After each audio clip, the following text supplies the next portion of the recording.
السلام علیکم ورحمۃ اللہ وبرکاتہ۔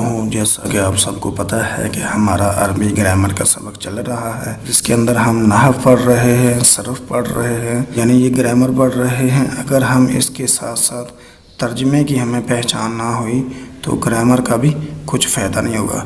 تو ہم نے ارادہ کیا ہے کہ ہم اس کے ساتھ ساتھ ترجمے کی بھی کوئی کلاس لیا کریں۔ تو ہم نے یہ ذہن کے اندر رکھنا ہے کہ ان 4 حرفوں میں سے کوئی بھی حرف کسی بھی فعل کے شروع میں آ جائے، یعنی فعل مضارع کے شروع میں، آگے جا کر آپ پڑھ لیں گے کہ فعل مضارع کسے کہتے ہیں، تو ان کے ترجمے کیا کیا ہوتے ہیں۔ اگر یا شروع میں آئے تو اس کا ترجمہ ہوگا وہ، اگر تا شروع میں آئے گا اس کا ترجمہ وہ اور تو ہوگا، اگر حمزہ شروع میں آئے تو اس کا ترجمہ میں ہوگا، اگر نون شروع میں آئے اس کا ترجمہ ہم ہوگا، جیسا کہ ہم آگے مثالوں میں پڑھیں گے۔ اگر یا شروع میں آئے تو اس کا ترجمہ وہ کیا جائے گا، جیسے یحکم وہ فیصلہ کرتا ہے یا کرے گا، یؤمن وہ ایمان لاتا ہے یا لائے گا، یخلق وہ پیدا کرتا ہے یا کرے گا۔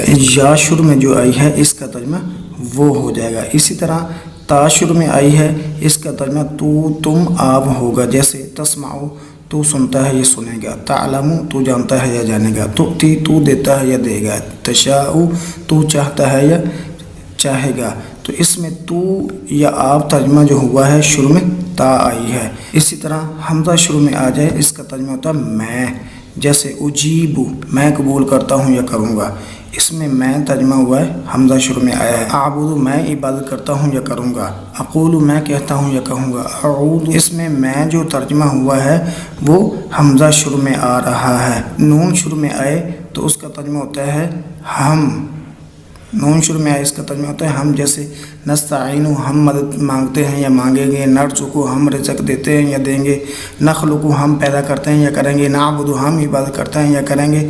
اس میں ہم جو ترجمہ ہو رہا ہے وہ شروع میں نون کا ترجمہ ہے۔ تو آپ نے یہ چاروں چیزیں ذہن کے اندر رکھنی ہیں، یا تا الف نون، اس کو عطین بھی کر سکتے ہیں، الف تا یا نون۔ اس کے ساتھ ساتھ ہماری گردانوں کا بھی سبق ہے، وہ بھی ہم ضرور پڑھیں گے کہ ہمیں پتہ چل جائے کہ اس کے بعد کون سا صیغہ آتا ہے اور کون سا صیغہ ہو اور اس کا ترجمہ کیا ہوتا ہے، یہ بھی ضروری ہے۔ تو یہاں سے ہم شروع کریں گے، تو اس کو پڑھیں گے صرف، ٹھیک ہو گیا، تو صرف پڑھیں گے، صاد پر زبر ہوگی۔ تو آپ نے یہاں تک جو ہے وہ سپیڈ سے یاد کرنا ہے زبانی۔ صرف صغیر فعل ثلاثی مجرد صحیح اسباب فعل یفعل، یہ عین پر زیر دھیان سے، فعل یفعل، الضرب زدن فارسی کا لفظ، اس کا ترجمہ ہوتا ہے مارنا، الضرب یعنی مارنا۔ یہ آپ نے سپیڈ سے یاد کرنا ہے۔ صرف صغیر فعل ثلاثی مجرد، صرف صغیر فعل ثلاثی مجرد، صحیح اسباب فعل یفعل، الضرب مارنا، ضرب مارنا۔ سپیڈ سے پڑھتے جائیں، 10-15 مرتبہ پڑھیں صرف صغیر فعل ثلاثی مجرد، اسے زبان پر چڑھائیں۔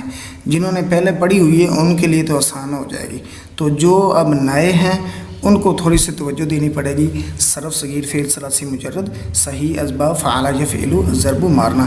فعل ثلاثی مجرد کیا ہے، اس کے ساتھ کیا کیا لگ سکتا ہے، صحیح ہے، اس کی جگہ پر اور کیا کیا لگ سکتا ہے، فعل یفعل ہے، یفعل کی جگہ پر اور کیا کیا لگ سکتا ہے، یہ اگلی آپ کتابوں میں پڑھتے جائیں گے۔ اس کے ساتھ ساتھ آپ نے یہ 6 صیغے یاد کرنے ہیں۔ ضرب ضربا ضربو، اسے سپیڈ سے پڑھیں، ہے ایک ہی چیز ہے ذرا، ٹھیک ہو گیا، ذرا ذرا ذرا ذرا، تو آخر تک ذرا ہے، آخری حرف جو ہے وہ ضرب ہے، تو آپ نے اس کو یاد کرنے کی کوشش کرنی ہے۔ ضرب ضربا ضربو، پہلا ضربا ہے، دوسرا اس کو لمبا کر دیں گے، اس کے بعد پیش والا لگا دیں، ضرب ضربا ضربو، ضرب ضربا ضربو، ضرب ضربا ضربو۔ اسی طرح ضربت ضربتا ضربنا، ضربت ضربتا ضربنا، ضربت ضربتا ضربنا۔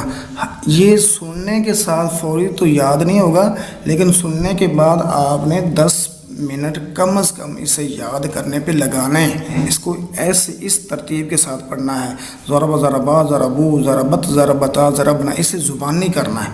اور اس کے ترجمے ہوں گے، ضرب ہے اس ایک مرد نے مارا، آگے الف آ جائے گا، ضربا ان 2 مردوں نے مارا، ضربو واو ہے ان سب مردوں نے مارا، مارا ہے آخر میں آتا جائے گا، اور پہلے 3 جو ہیں وہ مردوں کے ہوں گے، ایک مرد 2 مرد سب مرد،